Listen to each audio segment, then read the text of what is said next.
Hello everyone, and welcome. I'm Ann O'Brien, Chief Executive Officer of CFA Society San Francisco. It is a distinct pleasure to welcome all of you to our 9th annual Global Portfolio Managers Panel. We have people tuning in from all around the world to hear our expert panelists' insights on many subjects that may affect our world, our industry, our careers, and our everyday lives. You will all be muted for the event, but we do welcome you to submit questions in the Q&A box, and we will endeavor to answer as many as possible. I'd like to now introduce our moderator for the event, Sharon Heyman, CFA. Sharon is the head of product strategy for Jackson Partners. She remains a long-term active member with our society, currently serving as part of the Member Programming Advisory Council for CFA Society San Francisco. And it's a particular pleasure to have her here this year, as she was in fact a key creator of the first and several of the Global PM panel events. So it's lovely that we can continue this tradition for 9 years and have you back as moderator. So please, Sharon, welcome. Thank you, Ann. Appreciate the introduction, and it's hard to believe it's been 9 years that we've been doing this. And I'm very excited to be moderating the panel today. We have an amazing panel with us. Shruti Gandhi is founder of Array Capital. Sarah Malik is CIO of Naveen. We have Jennifer Grancio is CEO of Engine Number One. And they have lots of insights to share with you today. Of course, there have been a lot of volatility in the market, so we're going to hear about that. What's going on with inflation, the Fed raising rates, so many things to talk about. And as Ann said, please put your questions in the Q&A box. And thank you all for those of you who submitted some questions in advance. So to kick us off today, I thought that we would have the panelists go through their backgrounds. Each of them has a very unique background in the investment industry. And one of the advanced questions we received was actually what they would tell people looking to enter into portfolio management. So I thought that that would be a great way to start. And I also want to congratulate Jennifer on recently being named to the Forbes 50 over 50 in the impact list. So congratulations, Jennifer. And with that, I will turn it over to Jennifer to start the introductions. All right, I will pick it up from there. Well, thank you very much for that. It's a great segue to talk about what I do now, but I'll go back and tell you how did I get here? What do I do now? And then that advice about if I were trying to become a portfolio manager today. So I'm Jennifer Grancio. Nice to be here with everybody today. It's a real pleasure. I started my career in not asset management, actually in consulting, and sort of fell into working on retirement and asset management, and loved this idea that from the very, very beginning, going back right after undergrad, that if you get the portfolio right and you accept advice, because my view is a lot of end investors can't do these things by themselves. If you get the portfolio right and you get asset allocation right and you get the underlying products right, it creates this enormous store of value. So you can help people develop wealth, you can help people fund their college educations. And so I took that passion and worked at Barclays Global Investors and was there when we built the iShares business, was part of that team, founded that business, and went on to spend 20 years building global ETF industry. And went from Barclays Global Investors to BlackRock through an acquisition.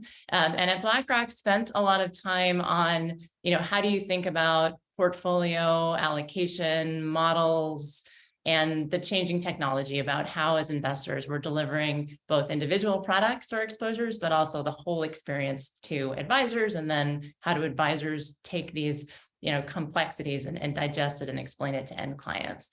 So I was there for almost 20 years, spent a couple of years actually advising in the venture and private equity space.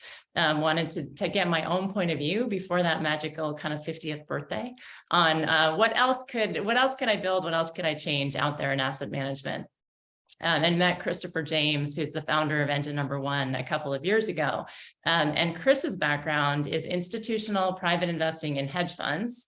My background is 40 Act, ETFs, and wealth. And honestly, across the team we put together when we built the business, we just thought there was an opportunity where if you build a firm from scratch, focus on investing, we had an opportunity to talk to people about really long-term investing. And we'll talk more about this, I'm sure, through the course of the panel. But if you think about it in a very long-term kind of model, we don't think sustainability or impact or ESG is off to the side. We actually think this is financial data. It's relevant to how companies play and win over time. So we built Engine Number One.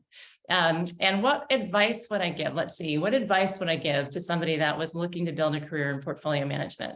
First of all, I would say be open to trying different things and learning different things. You can start in bonds, you can end up in equities, you can start in liquid markets, you can end up in private markets. So definitely attack it, asking to learn broadly, and whatever job you take, ask 1,000 questions, because there's a lot of breadth to the discipline. And so don't get pigeonholed into one thing. Find a great firm, find a great team that you can learn from, and be relentless in asking questions. I think being open to new things and asking questions is probably part of how we've all built successful careers, and why we are where we are today. So I will leave it there. I don't know where we want to go next. I think I'll turn it over to Sarah, but I think that was terrific advice, and I would definitely echo that. And also take on any project people offer you. Just jump into it and ask a lot of questions to figure it out along the way. Thanks. And I agree, Jennifer. I loved hearing your story. That's fantastic. And congratulations on your success, as well as your Forbes 50 over 50. My path to becoming chief investment officer of a top 20 asset manager wasn't traditional. I actually grew up in Stockton, California, and my parents are immigrants from Pakistan, and they both became medical doctors. And, when I was in high school, graduating, my guidance counselor actually gave me the advice not to go to a four-year college and just to go to community college and end my education there. So I did not really have a clear path to what I should do to get into this career. I became interested in this when I was a teenager. My mother loved the stock market, and she really encouraged me to become passionate about it. And I did. So I eventually went to Cal Poly, San Luis Obispo. And when I was there as a junior, I got my Series 7 and 63 licenses and started publishing my own stock market newsletter. And that would be my first piece of advice, which was learning to invest in myself, because oftentimes I felt like I had precious few people in my corner. And then, of course, when I graduated from Cal Poly and I'd run this newsletter and had my stockbroker's license for a couple of years, I thought my path to Wall Street would be easy. I graduated and I applied to about 20 Wall Street firms, and I got a formal form letter back from the human resources departments from all 20 of them, not even asking me for an interview. And, that's when I realized, another issue was the types of schools that Wall Street tended to hire from wasn't one that I had gone to. So my sort of second piece of advice for everyone here is to think about educational diversity. And by that, I mean widening the funnel. I think there's a lot of talented and even a lot more diversity at schools that aren't the handful of schools that Wall Street's tended to recruit from. I was fortunate. I eventually did go on to get my master's at University of Wisconsin in Madison. And that was a school which had a small program called the Applied Security Analysis Program. And Wall Street did do some limited recruiting from there. And that would be my third piece of advice, which is finding others to invest in you, finding great mentors. That's really been a key to my success. I was hired out of grad school into JP Morgan Asset Management in equity research, which was my dream job. And I was fortunate research there. He hired me straight out of Wisconsin.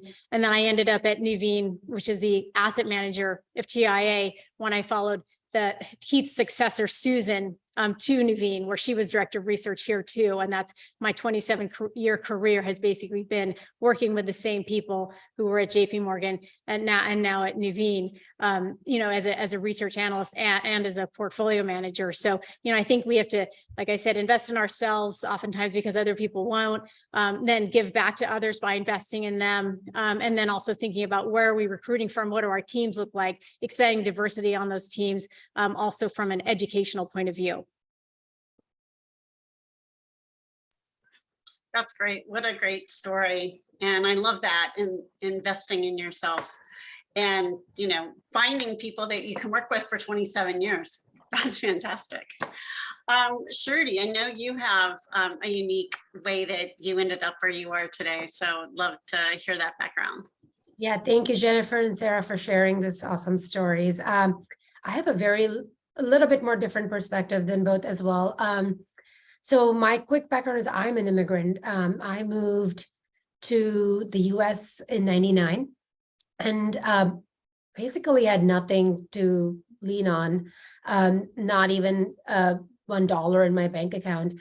And so having started from there to getting myself into college and teaching myself how to code and so many early stages that I kind of just pushed myself to make that happen. So the reason I got into college was I got a job first at the computing department by teaching myself how to code, and then convinced them to accept me. And from there on, got my first big break in industry and working at IBM as an engineer on the East Coast. So that's how I got started. And then kind of quickly realized that I felt like I wanted another, as Sarah mentioned, like a brand. So I went to Columbia for my master's in computer science. And then from there on, I went to Booth for my business school. Throughout, I have now had 3 careers. So I always wanted to be an entrepreneur. As I was an engineer for a decade, I worked on various projects. I decided to go start a company, failed miserably, realized I didn't know what it means to start a venture-backed business. Because I come from an entrepreneurial family, I just assumed that like everyone just knows how to run great businesses. But venture-backed business is a very different growth scale story. So I kind of said, I'm going to go reverse engineer and learn what it means to build a great business. And that's how I got into venture after business school.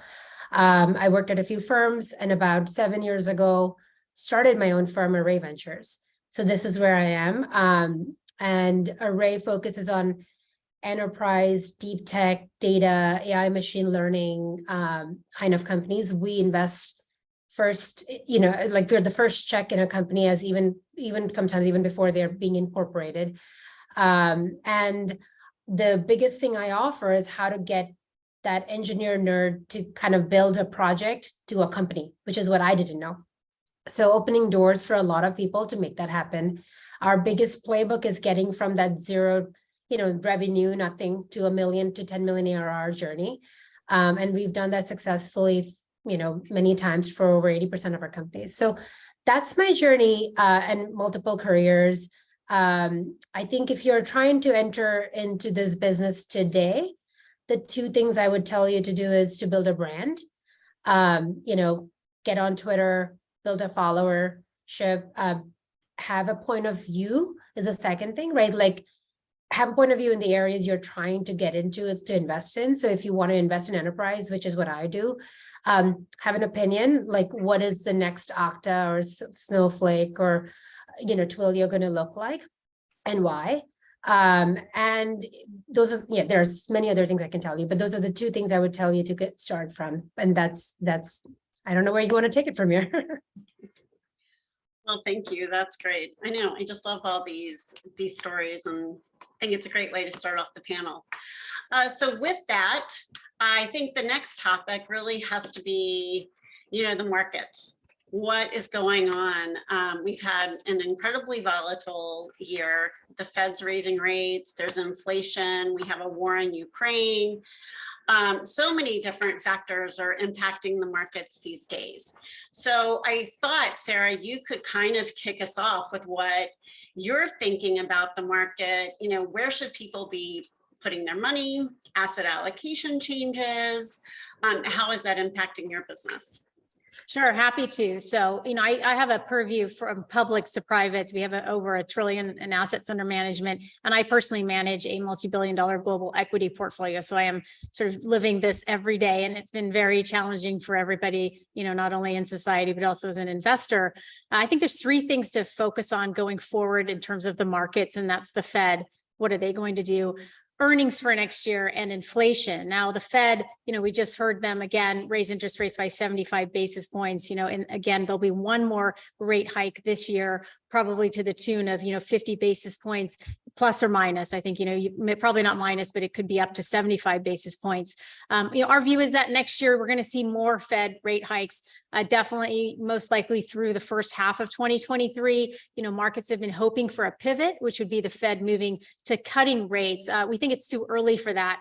Actually, we expect rate hikes to continue going into next year, and then eventually maybe they start to tail off, but we're not that hopeful for a pivot to rate cuts. Now, the second piece of that equation is, what is inflation going to do?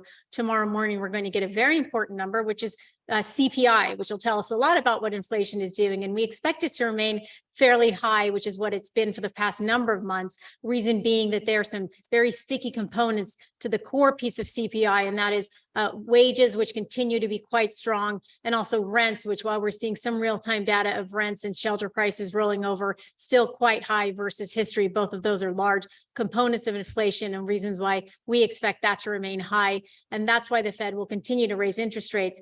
And that brings us to our key risk for 2023, which is earnings. If you look at the economic outlook, which is likely to slow because of these significant, aggressive Federal Reserve interest rate hikes, likely at some point that hits companies' margins and their earnings. And if you look at 2023, consensus is still expecting earnings to grow year over year. That is not consistent with an economic slowdown and most likely a recession. So we think earnings need to come down, fairly significantly, and the market needs to price that in. And that's what keeps us concerned on equities. I'll stop there, but we can talk about other asset classes and areas that we do like better in this kind of environment, perhaps later on. Okay. Thanks, Sarah. Jennifer, what are your thoughts on the market, particularly on the equity space? Yeah, I mean, it's an interesting environment right now, right? So just to kind of pick up on that theme, part of why we built engine number one in the first place is that we see some long-term trends that we think are interesting and we think people are under invested in. And so to get to that question, we see a lot of public equity money has just gone into index. And if you just go into index, you have a lot of growth and you have a lot of big tech. And so we think an opportunity, and we always get the question of, well, should I invest today? Has the market bottomed? I can't answer that question for everyone. But from a trend perspective, we like energy. We like transportation, we like agriculture, we like manufacturing. And the why is because, we see some big changes playing out. And so if you look at the energy sector, as much as socially, I think a lot of people are looking for us to jump to clean and renewable fuels. We cannot do that yet. We don't have those things at scale. And thanks to the war in the Ukraine, we probably have taken the transition timeline maybe from 5 or 7 years out a little bit longer. And so from an energy perspective, we think that's a place where, there's not enough, there's limited supply, it's inflationary. And so it is a smart place to be invested. And you can look across that sector and look at companies that are being transparent around their emission targets, their plans for transition fossil fuel versus their plans for cleaner and different technologies over time. So that's a place we like. From a transportation perspective, I think we've all talked about battery electric vehicles for years. We think we're really seeing a shift in supply now, a shift in demand rather, from the consumer perspective. And so for the big incumbent companies, like GM has a multiple of 3 or 4. And so if the demand really flips and people are buying battery electric vehicles, we think there is a big opportunity for the incumbents that can produce at scale to, be changing their business model and increasing their multiples. We think that's interesting. Agriculture, it's going to be inflationary. Prices are going to go up. We do not have enough supply, but then that also makes that a good investment opportunity. And then the other one that we're very excited about for the long term, again, inflationary, not good in the short term, maybe. But I think what we have learned through COVID is that the kind of move to do things as far away as possible and as cheap as possible, we have incredibly fragile supply chains and they've broken. And so what's happening, we're already seeing this, is that companies are coming back to manufacture parts closer to where they do final assembly. And so we're going to see a rush of manufacturing jobs back to the US. And if you manufacture within the US, all of a sudden we're going to use railroads more to move goods between places. All of a sudden we're going to have a return in kind of very high quality jobs and innovation that you need in a battery plant or in a chip plant if you're going to assemble things in the US. And so we think there are some interesting pockets within your equity portfolio. Doesn't mean you're only invested in directional equities, but within the equity portfolio, those are things we like a lot. Great, thank you. A lot to think about there. Shruti, now you are, as you said, writing the first checks for companies. Your investment horizon is, extremely long. What kind of opportunities, or how is the market volatility and all these different factors really impacting your area of the market? And, one thing I always hear about is, oh, VC, PE, they're just not as volatile as public equities. So curious on, how you look at valuations during market volatility in your space as well. Thanks, Sharon. I think that you make some excellent points on the valuation front. So first of all, yes, it's a long horizon, especially the stage I invest in. It's 10 years plus for an exit, which typically is IPO. And with that in mind, just to kind of rewind a little bit, some of the companies that went public in the last few years had started in the last recession of 2008-9 timeframe. So just giving that big perspective on the point of view in venture is great companies will come up and get started at this time. I invest first check, which means that these people that are just, in the news today getting laid off from companies like Twitter and Meta and many others coming up in the next few weeks, I'm sure, are going to look for other opportunities. And maybe many of them will come up and say, I'm willing to take that risk and start a company today. Having said that, valuations at the pre-seed, seed stage, which is where I invest, so far haven't seen much change from where we've invested in the past few years, which ends up being anywhere up, let's say 6 to about 15 million post money, that range. So it's still a large range, or even higher depending on the founder background. But then to your point, at the later stages of A, B, C, and growth, it's been pretty miserable. I think the valuations, it's not just about valuations that have come down, it's the opportunities that get funded that have been not, it's been more picky. The funds have been more picky about what kind of deals they do. And there's more risk mindset there. So the companies that are actually still doing well in this market are getting a lot more capital. They're raising a lot of money, and valuations are still, pretty all over the map there. But the companies that are doing okay, you can say like the valuations could be anywhere from the last round to flat round to, 5-10x still, or maybe even more. I think there is no rhyme or reason basically to how this can be done. There has never been a playbook here, but what we are seeing is later stages are suffering. There are layoffs happening. And the companies that were going to go public this year are not going public, or at least put their plans for later. So I think there's quite a few different answers to our venture business here. And so I can say that it's all up in the air. Thank you for that. Sarah, I know you are in that space as well. Do you have anything you'd like to add? Well, yes, we do have, I think, one of the big debates which we're hearing from our clients is actually publics versus privates, in the sense that public markets have had such significant declines year to date. And the question with private markets are they more resilient, or are they just the next shoe to drop, where eventually they take these large markdowns and just catch up to publics? And, clients, if you look at them, they're fairly highly indexed to privates right now because of the declines in public. So they're asking, where should my next dollar go? Should I rebalance more into public asset classes, or should I keep pressing the bet into private asset classes. I think that the answer is nuanced. I think there's attractive pieces of public markets and private markets. You need to be careful going into a recession. You need to watch for quality. We can talk a little bit about like areas that we find attractive. I mentioned, with earnings growth at risk for 2023, I think equities are challenging at this point. And so within equities, we're a bit more defensive. Areas that we like, we call them companies that are dividend growers. These are resilient companies with strong balance sheets, tend to grow their dividends consistently over time. So you can earn some income within equity. It tends to be a lower volatility segment of equity to invest in. They still actually look quite cheap to us.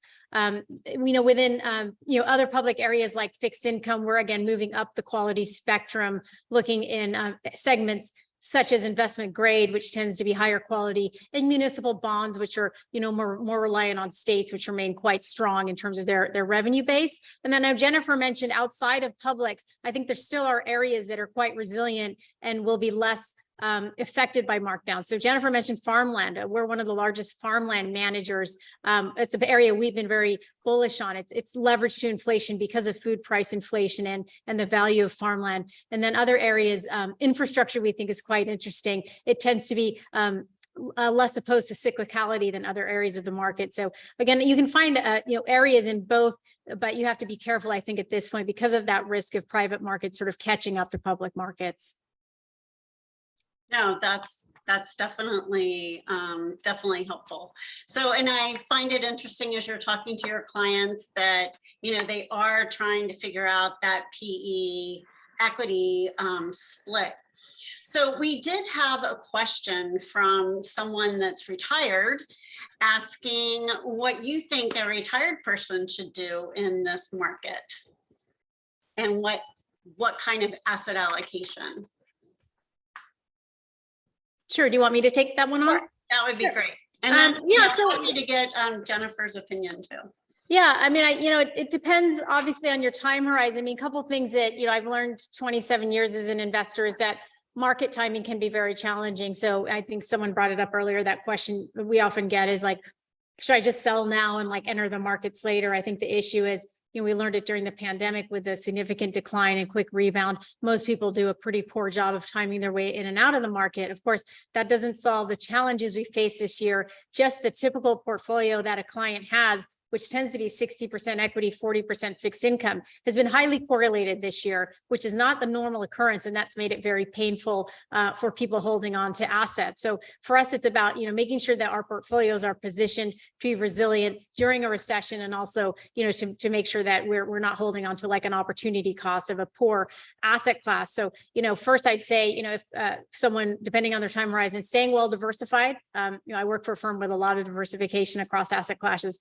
That's been a positive, even when we can find those areas such as farmland that have beneficiaries from inflation or infrastructure that tends to not be as cyclical as other areas of the market. And then, just making sure within your portfolio, if you're in equities, you're in more resilient places of equities. I mentioned dividend growers, also within fixed income, up the quality spectrum where you can earn good total returns in a market where interest rates will likely continue to keep going up and spreads may widen, which are two negatives for fixed income. So making sure you have the right sort of segments within those asset classes is important in these highly correlated public markets. Great, thank you. Jennifer. Yeah, I mean, I don't think I can add too much to that. I think that's a great way to think about it, where it starts with it depends, I suppose, on your goals and your time horizon and your cash needs. But it is a tricky time, and so if you have cash needs, you should be careful about that. And if you're investing for the very long term, then I think be a little bit less worried about it. Be worried about quality and what the market looks like over time. Great, thank you. And Jennifer, I'm going to continue with you. Obviously, engine number one made a big splash focusing on governance at Exxon.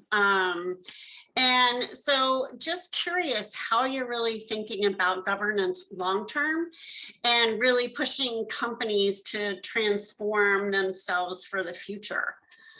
What does that look like, and how is engine number one thinking about that?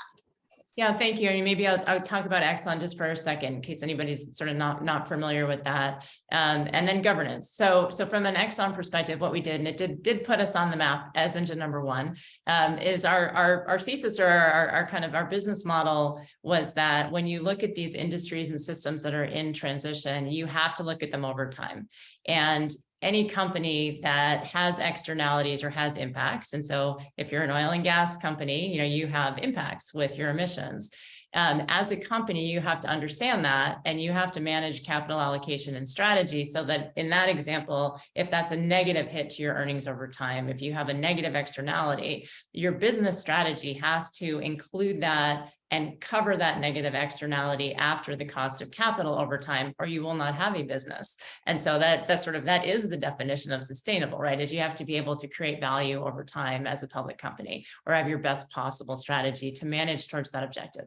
And so the proxy campaign with Exxon was really to say that's an important thing to think about for that company for the benefit of financial shareholders. And in order to get there, you needed a different set of capabilities on the board. So you needed to add in energy experience, potentially add in renewable energy experience, and add in experienced CEOs who had managed through transition. And so the effect of that was to add those additional capabilities to the board. And we've seen Exxon, actually execute a strategy very well on a lot of transparency on what the kind of transition and short-term plans are, transparency on emission targets, as well as building a business that can be a winning business over time and in the longer term. And so our very strong view at engine number one is that like governance always matters. Governance is always a financial criteria. And as investors, we always should be working with big public companies. I mean, that's the system, right? In the US, you're a public company, you have a CEO, you have a board. The board's supposed to have the right capabilities to help the company define strategy over time. So, always essential. We don't take a lot of credence from some of the ratings and rankings that are out there. Our view is that a fundamental deep understanding of a particular company and how that company operates in their industry or in their system is pretty important to exactly how good is governance at any particular company. So it's essential, but we look at it company by company. We just think that sort of deep dive, data-based fundamental analysis is actually very helpful to then working with CEOs and boards, which is what we do. With Exxon, we were an activist. We don't operate as activists generally. We think of ourselves more as kind of deep active owners with these companies. And if you work with a CEO or a CFO or a board on how they think about making more money over time, that's a very kind of positive conversation that helps a company and helps a board develop strategies to actually be more successful and take up their multiples. So governance and really active ownership of the companies in the portfolio is something that we do all day, every day, and we think is really important to driving these very, results over the very long term. That's important, and that's a little bit where we think as a market we've fallen down a little bit with the just the raw scale of assets that are in index portfolios today. And if it's going to be indexed, we still need to focus on governance. We still need to focus on long-term strategies for these companies. Now, to your point on that, I know some of the bigger index providers have really been focusing more on their proxy voting more recently and actually getting a little bit of backlash on that. What are your thoughts on that? I think that if you're a large company, if you're a large asset manager today, you have all kinds of different clients with wildly different points of view on what is the right way for any company to be managed. Should a company be sustainable now? Should they be sustainable later? And so I think that it's just harder for the largest asset managers in the market today to take all of the diversity and complexity, and in some cases conflict they have within the system, and come to the market and say, here is how we are voting on this firm and why. And so I just think that's a reality. That's a complexity of the largest asset managers that are in the market today. And we're new. We don't have that same complexity. And so for us, it's easy to start or restart with products where we are always 100% transparent on how and why we're voting. And you know that when you invest with us. So we're at a little bit of an advantage in terms of what we think is a better, total transparency model on proxy voting. Thank you for that. I appreciate that. Now, I wanted to kind of switch gears a little bit. And Sarah, something you said when you were introducing yourself and talking about, widening out the group of hires, you're not just looking at a specific college or education level, which kind of leads us into diversity. So I'm just curious, how Naveen looks at diversity, what you're trying to do from an investment management standpoint, really to bring more diversity into the industry. I think that's a great question. And one, diversity is important for many reasons. As an investor, I do think, though, that oftentimes when you come from a different background, different educational background, different ethnic background, you also bring diversity of thought. And as an investor, oftentimes where I've generated the most alpha has been when I've gone against the grain. So I think it's important as an investor to be able to come into the room with confidence and think about things from an anti-consensus point of view. And that's what diversity can bring to the table. Part of that confidence for me came from all of these mentors who eventually, took me under their wing and lit a path for me. So that's why I also think mentorship is important, because that doesn't always come naturally when you don't feel like you fit in. I think educational diversity and widening the funnels is very important. And, from Naveen, certain things we're doing is, for example, when you put a job posting out, you can require a certain percentage of candidates to come from non-target schools. That can help change how we recruit. As an example, I was told many times in my career, even many years into it, people would look at my resume and say, "Oh, you went to Cal Poly. Well, we don't normally hire people who didn't go to Ivy League schools," or, I was even told you didn't go to the right school. It was like an open thing that if you didn't go to a certain school, you really weren't qualified for certain jobs on Wall Street. I think that's really a shame. I think social media helps level that playing field, putting things on platforms such as LinkedIn so that a broad array of candidates can see the jobs. And then finally, looking at your own teams. We often look at our teams and think about, like, what are the backgrounds of the people on our teams, bringing people in who are talented from partner divisions such as middle office and back office who have an interest in equities and investing, even looking at other industries, like the medical profession. Could that be a good healthcare analyst? That brings more thought and more anti-consensus to our organizations, which I think is important to have. That's why that platform is such a big passion of mine. That's great. Thank you. Now, Shruti, when you're looking at new companies to invest in, how do you think about diversity? And, they're obviously small companies starting out. What do you think about that? How do you guide them going forward? Yeah, it's a great question. So first of all, I'll start with some high level numbers. In the venture industry, there less than 2% women are investment managers and general partners. Within that, less than 2% women founded companies are being funded overall as well. And then in terms of women running funds, I would say that data is not out there freely available, but I would say that's less than 0.1% of women managing this capital and running funds.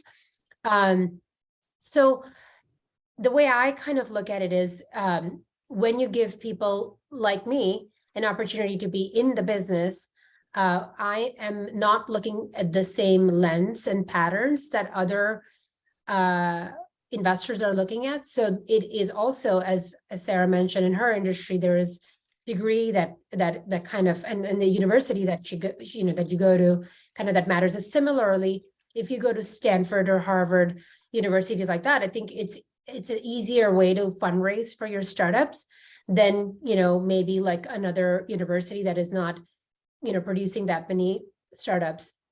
So having not had kind of those patterns for me and other women and other diverse Latinx and many other kinds of founders, they don't come in with the same mindset. And so for me, it's very important to have those decision makers be kind of writing checks. So with that lens, it has made a difference in our fund. A third of our founders are women because as I just mentioned, the stats are less than 2% in the industry, and the kinds of investments we do, which is enterprise AI, machine learning, deep tech, the number should be lower, but it's somehow, much higher. So, in effect, even though we're a generalist enterprise fund, because of where I am and who I am and my lens being so different and my patterns being so different, we're very diverse. Great, thank you. Now I have some audience questions that are specific to items that we've been talking about. So Jennifer, someone is questioning your bullish view on manufacturing and is asking for you to elaborate on your timing of investments into that. They have seen inventories growing, which leads them to expect near-term pain. So really want to hear what your thoughts are on that. Yeah, so we've looked at it as it relates to companies that are already on the move. So that's an important. It's not every manufacturing job tomorrow, but if we think about a trend in general over many years where manufacturing has moved out of the U.S. And even some assembly has moved out of the U.S. Take a couple of the industries we've talked about. So let's take the auto industry. So, GM and Ford, if Ford figures out supply chain issues, should be positioned to manufacture BEVs in a way that's competitive to anywhere else in the world. So if they're going to do that, what has to happen? Well, you're going to have to mine the rare earth and metals that we need to make batteries. That can be done in the US, assuming that from a government perspective, we allow permitting and we allow that to happen. So materials can be sourced in the US. A lot of the companies have already announced huge factories that they are building now to assemble the batteries and then to assemble the cars. And that's just one example. So is all that impact felt right now? No. But thinking about it as starting to move into that area because we expect the manufacturing will be in the US. And then if we look at like job multipliers. So if you look at the job multiplier of a new battery electric plant in the southern US, for example, first you have all the jobs around building the plant, right? Then the plant is built and then you have all the jobs to move things to the plant. Then you have people moving things to the plant and they're working in the plant. And then you have restaurants and you have, from a wage perspective, everybody now in all of those jobs in the community, the job at the battery plant is going to be very high wage. So that's going to have a positive impact on the job of the Walmart worker because the Walmart worker is going to decide between working in Walmart or working at the battery plant. So it will be an overtime effect, but there's going to be a sort of a huge increase in competitiveness with the manufacturing in the US.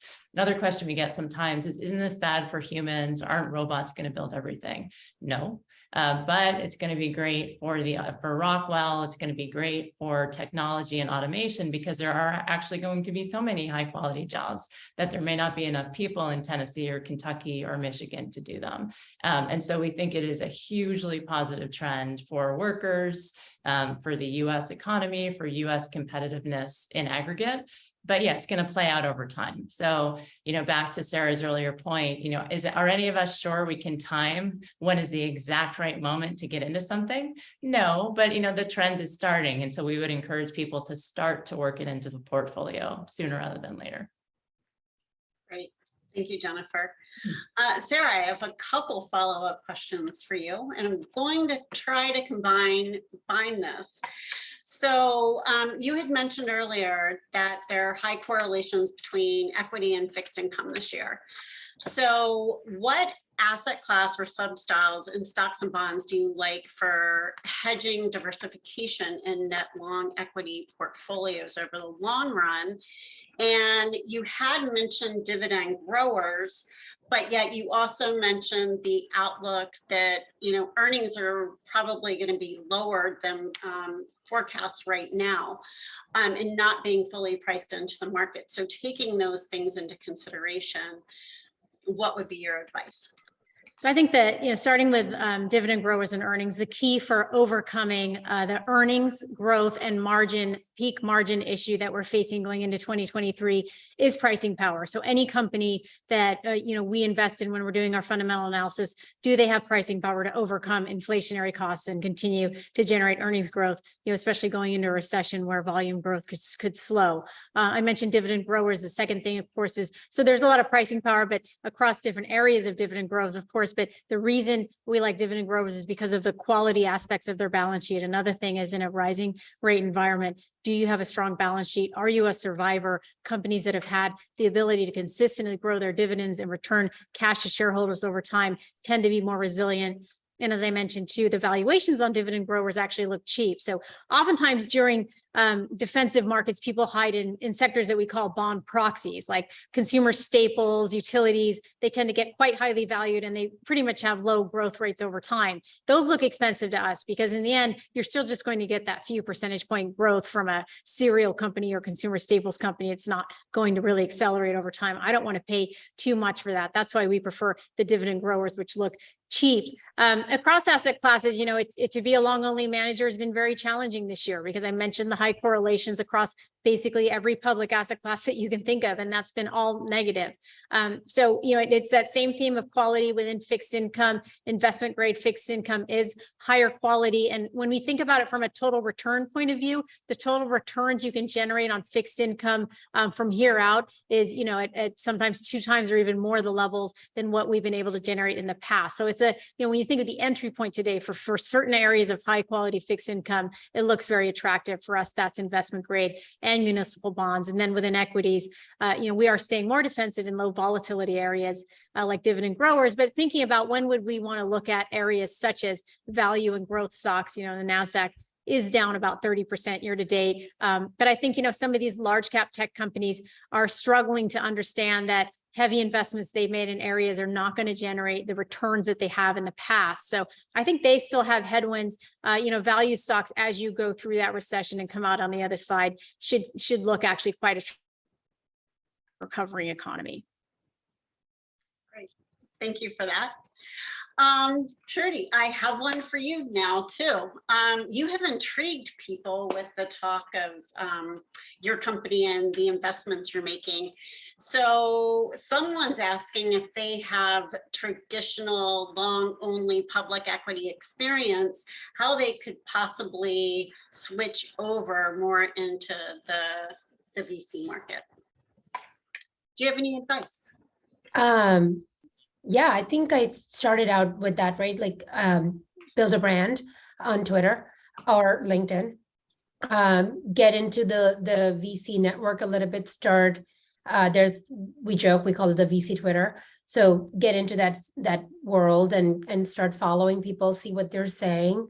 Start producing your own point of views. So which means if I were to ask, you, what should I invest in? I think it could start anywhere from data point of view, AI, machine learning, generative AI, whatever the new trends are, to why, what kind of companies in there and that you would want to invest in today. And depending on the stage of the VC you're talking to, it's very relevant. Oftentimes people will come to me and say, here's a company I really like, but they've already raised like $20-30 million. It's not relevant for me at all. I look for people that are, thinking about starting companies, and maybe they don't even know they're about to go start companies. So having those networks is valuable.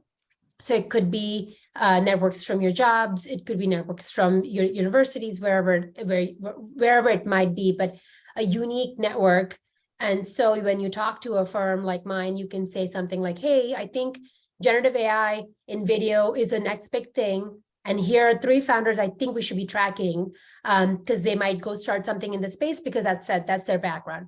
So that kind of specificity is really valuable for a job like venture job.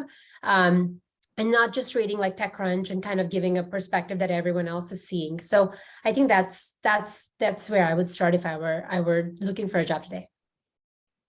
Yeah, thank you. And yeah, I have noticed on your LinkedIn that you're great about, sending emails out like, hey, interested in opportunities, send them my way. And so I love that idea.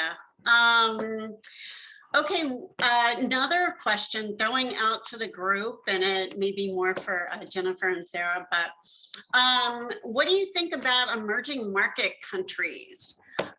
Which ones look attractive and which ones would you avoid in 2023? Jennifer, would you like to start or? No, you should take that one. We've been very focused on developed markets, and that is a tricky one this year. So Yeah, I let you mean, do that one. happy to. Emerging markets have been extremely challenging this year. One of our top areas to invest has actually been Brazil, Latin America region, mostly because I would say they're ahead of the curve in the sense of dealing with inflation, raising interest rates, election now behind them. That's been an area that we think actually, because of a lot of the macro and volatile news behind them, actually looks more attractive. The rest of emerging markets, unfortunately, we've not been very positive on. China remains an issue. We've heard just recently signs of them moving away from zero COVID policy, but we've heard rumblings of this in the past, and I think it's a tough place to analyze until we really understand, how they plan, what the path is to get out of the zero COVID policy. There's a lot of geopolitical issues between, what might happen between China and Taiwan, the continued issues in Russia and Ukraine, which of course are unfortunately impacting developed international markets such as the EU. So I think all non-US has been a challenge this year, and the US has been a safe haven, even with the issues that it's having.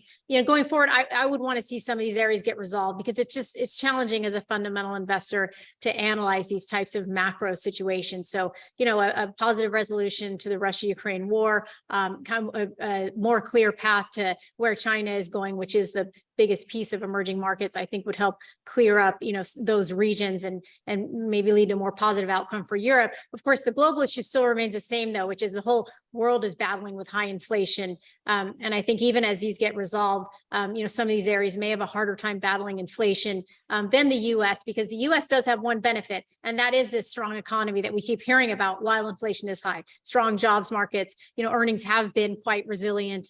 All of that, even manufacturing data is still like just hovering around expansionary, contractionary territory. All of that actually is a positive, because the US is starting from a stronger spot to battle inflation. I can't say that for the rest of the world. Great, thank you. Jennifer, did you have anything to add to that? No, I mean, it's not great. It's very challenging. It's back to the point of like the way that you maybe have typically managed your portfolio and managed your risk and managed capital allocation in the last couple of years is not working right now. And so that question of what's exactly the right non-US, non-North America weight, it's a really hard question. We don't have the indicators that tell us it's going to improve quickly. Great, thank you. Now I want to be conscious of time. We have about 8 minutes left, so I thought maybe we could do a quick round robin.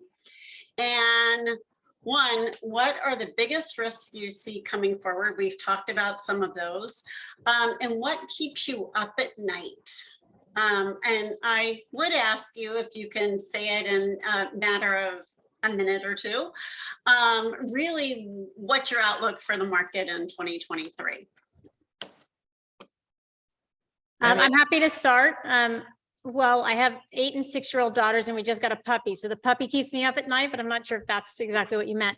I think it's the unknowns, in the sense that we worry about inflation and what's the Fed going to do and all these known geopolitical risks in the world, but we don't really know what could be coming, down the path, in the sense that, we entered 2020, and I felt like it was an asterisk of a risk, a pandemic. And then after, almost a century, we haven't won, and the Russia-Ukraine war this year. And, could there be risk to energy supply because of turmoil in the Middle East? Could there be other risks that we're not even really thinking about right now, that aren't on our radar, that again, make, inflation even more of a problem, or the Fed to have to continue to react very aggressively because it's something that we don't see? Great. Yeah. Go ahead. No, Jennifer, go ahead. I know. I was going to say that I think the global political instability in terms of what terrible thing will happen next, and will we resolve existing crisis? We don't know. So that's a huge risk. And then global recession and ongoing inflation. So the what do you do about it as an investor is, I think you have to focus on where there are bright spots, where there's quality, what can work in the portfolio as an inflation hedge. what keeps me up at night, I mean, I don't know, fundamental concern, and I don't know how we solve this, but it's something that we all should focus on, is just the reduction of conversations into 1 or 2 words, or right or wrong, echo chambers. I think even within the US, which we just said is one of the most resilient parts of the global economy right now, we're on the risk of having very short, not deep conversations and not listening to somebody that has a different point of view. So that is what keeps me up at night.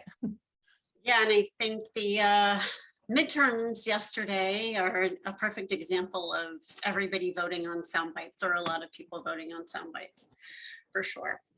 Shruti. Well, I have a toddler and a 9-month-old. They're not keeping me up at night anymore.